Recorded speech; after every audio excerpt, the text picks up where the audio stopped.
औज़ुबिल्लाहिमिनश्शैतानिर्रजीम बिस्मिल्लाहिर्रहमानिर्रहीम। अस्सलामुअलैकुम दोस्तों, मैं हूं प्रोफेसर तनवीर सादिक अपने चैनल इनपुट टैली से आपसे मुखातिब। आज मैं जनूबी अमेरिका के मुल्क पेरू की बात करूंगा। उसके बारे में एक छोटी सी इंफॉर्मेशन है, लेकिन उससे पहले मैं आपको बताऊं, पंजाबी की एक बड़ी मशहूर कहानी कहावत है।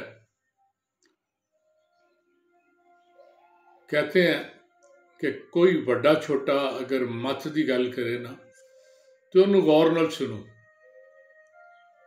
उन्हें अपने तजर्बे की बिना ते अगर कुछ दसिया भी है ना तो देखो कुछ ना कुछ है तो फायदा तो लभेगा। यानी अक्लमंदी की बात जब कोई बुजुर्ग करता है तो उसका तजर्बा उसमें शामिल होता है, उसकी बात सुनो। हो सकता है आपके लिए कोई ना कोई उसकी चीज, लेकिन हम इंसान जो है मिनुल हैसुल कौम हर जगह पे ये हट धर्म है। वो समझता है कि जो मैं हूँ, जो मैं महसूस करता हूँ, उसके अलावा कुछ सही नहीं है। हर चीज जो मेरी मर्जी के मुताबिक ठीक है, बस ठीक है, उसके अलावा कुछ नहीं। पेरू जनूबी अमेरिका में तीसरा बड़ा मुल्क है। ब्राजील आपने सुना होगा, अर्जेंटीना आपने सुना होगा।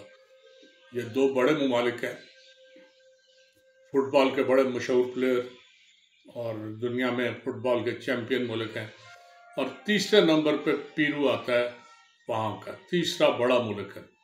कुल शायद 21 मुल्क हैं उस इलाके में, उनमें पेरू जो है ना तीसरा।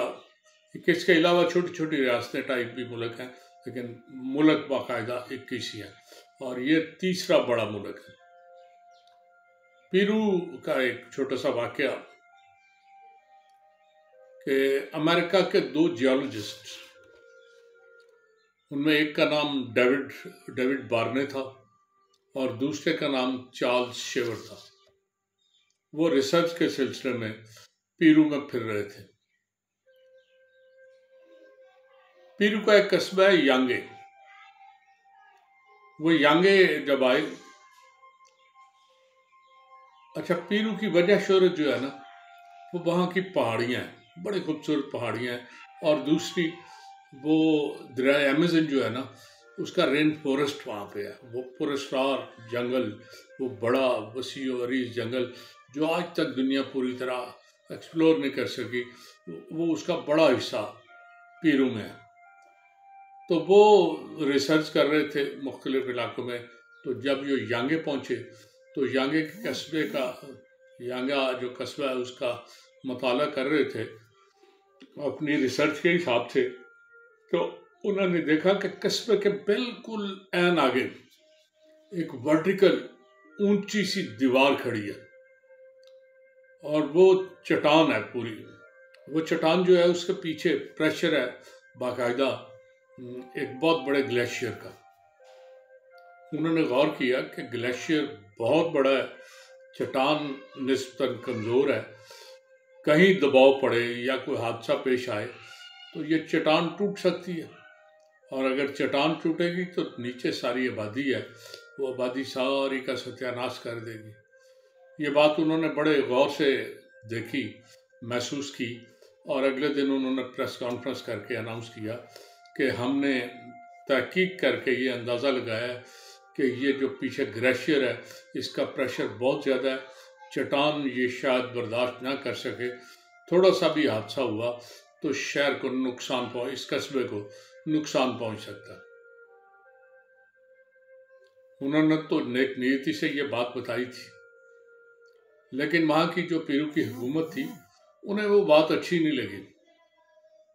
पुलिस को भेजा गया, उन्हें पकड़ के ले गए और उन्हें कहा गया कि तुमने जो स्टेटमेंट दिया वो गलत है। ये कहो, अखबारात में भी इससे इनकार करो कि तुमने जो कहा वो गलत कहा। वो चट्टान नहीं गिरेगी, कुछ नहीं होगा। वो बेचारे सोच रहे थे तो हुकूमत का ये हुक्म आया कि जब तक तुम ये नहीं करोगे तुम जेल में रहोगे। अब उन्होंने घर भी जाना था, क्या करते। उन्होंने माफ़ी मांगी कि हम जो कहते हैं करने को तैयार हैं, हमें यहाँ से वापस जाने की इजाज़त दे दो। चुनांचे उन्होंने एज डिजायर्ड बाय गवर्नमेंट उन्होंने इनकार कर दिया कि जी यहाँ कुछ भी नहीं, बड़ी मजबूत चट्टान है, हमने अंदाज़ा नहीं लगाया था। तो कमाल चट्टान है, ऐसी चट्टान कि जिसने अपनी जगह से कभी हिलना ही नहीं। बस गवर्नमेंट खुश हो गई कि उन्होंने स्टेटमेंट दे दी है, उनकी जान छूट गई, वो अपने घरों को चले गए। ये मैंने बताया कि 27 सितंबर 1962 का वाक़या। तकरीबन 8 साल गुजर गए, कुछ नहीं हुआ। लेकिन 8 साल बाद जो 31 मई 1970 का दिन था, उस दिन एक जल्जला आ गया। वो जल्जला जब आया तो उसके 2 झटकों में वो चट्टान अपना आप संभाल ना सकी, और वो चट्टान और उसके पीछे जो बहुत बड़ा ग्लेशियर था, वो दोनों तेजी से 14 डिग्री का एंगल बनाते हुए ऐसे आबादी पे आके गिरे। मुख्तलिफ जगह पे उसकी रफ्तार मुख्तलिफ थी। बाज़ जगह वो 150 मील फी घंटा की रफ्तार थी, और बाज़ जगह उसकी रफ्तार 980 किलोमीटर पर आवर थी। वो इतनी तेजी से चट्टान आबादी में आई कि लोगों को संभलने का मौका भी ना मिला। थोड़ी देर में वहाँ इंसान नाम की कोई चीज़ कहीं नज़र नहीं आ रही थी। हर चीज़ 50 मिलियन टन मलबा ऊपर से गिरा, और वो सब आबादी उसमें गर्क हो गई। आबादी कुल तादाद शायद 20,000 के लगभग थी। वो 20,000 के 20,000 लोग उस मलबे में दब के हमेशा के लिए लुकमाए अजल बन गए। 92 ऐसे बंदे थे जो शहर से बाहर एक कब्रिस्तान में आए हुए थे।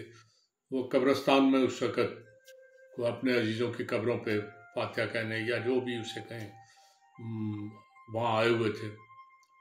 वो 92 बंदे बचे थे, उसके अलावा कोई बंदा नहीं बचा। तो आज का दर्स यही है कि जब कोई बड़ा, कोई सियाना आदमी, कोई अक्लमंद आदमी आपको कोई चीज़ बताए तो उस पर गौर करें। वो अगर काबिल कबूल है तो ज़रूर कबूल कर लें, उसमें यकीनन आपका भला होगा। इजाज़त चाहूँगा। अल्लाह हाफ़िज़।